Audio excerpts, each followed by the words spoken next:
Štai liūnas rėmuose žaliuose, lyg veidrodis žvaigždės vilioja, į žolės kaspino pjuosi, vainikais krūmai prinioju. Bronė Buivydaitė. Netoli Ažuožerių telkšantis gėlo vandens šaltinis, vienas didžiausių Lietuvoje, nuo seno vadinamas karalienės liūnu. Čia pasak legendų, su abaumušiais žirgais kinkyta karieta, pasileidusi šlaitu žemyn, kadais nugarmėjo gelmėn karalienė. Čia stovėjęs deivės Mildos aukuras, čia nusiskandino, nenorėjusi paklusti priešams Vaidilutė. Pasak legendos, vandens paviršius raibuliuoja, nes dugne vartosi Vaidilutė. Vis negali nurimti.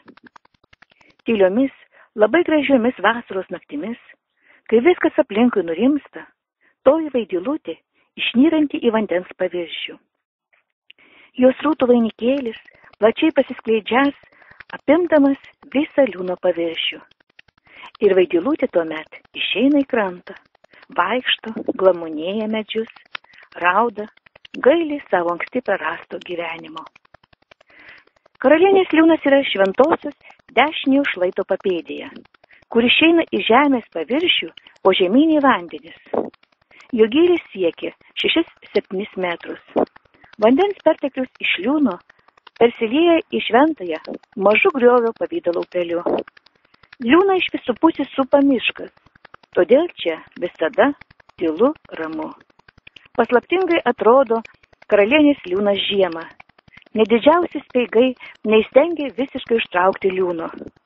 Pačiame jo viduryje, lyg juodas vedris, vis tiek blizga akyvaras.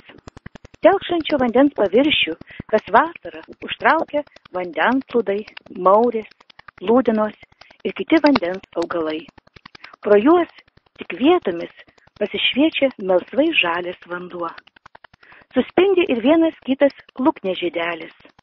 Kažkur ten giliai, po žalia vandenžolių danga, pulsuoja, plaka, akiai nematytas verdenis. Neskamba, nečiulba, čionai versmė.